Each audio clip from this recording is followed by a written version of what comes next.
വരൂ കൂട്ടുകാരെ, ആനക്കുട്ടിയുടെ ഈ ചാനലിലേക്ക് കൂട്ടുകാർക്ക് സ്വാഗതം. ഏലം ചെടിയുടെ വിത്തുകളിൽ നിന്ന് ഉണ്ടാക്കുന്ന ഒരു സുഗന്ധ വ്യഞ്ജനമാണ് ഏലം.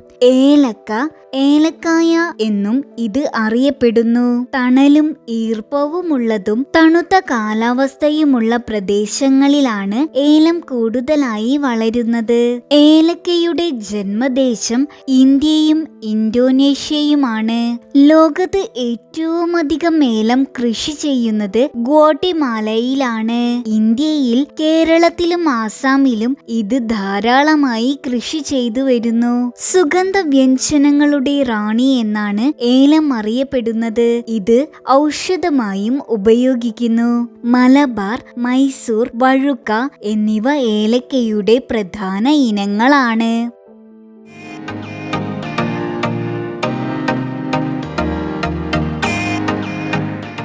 ആനക്കുട്ടിയുടെ ഈ ചാനൽ കൂട്ടുകാർക്ക് ഇഷ്ടമായെങ്കിൽ ലൈക്ക് ചെയ്യൂ, ഷെയർ ചെയ്യൂ, സബ്സ്ക്രൈബ് ചെയ്യൂ. ബെല്ലൈക്കൺ ക്ലിക്ക് ചെയ്യാൻ മറക്കല്ലേ. ഇനി നമുക്ക് അടുത്ത വീഡിയോയിൽ കാണാം. ടാറ്റാ.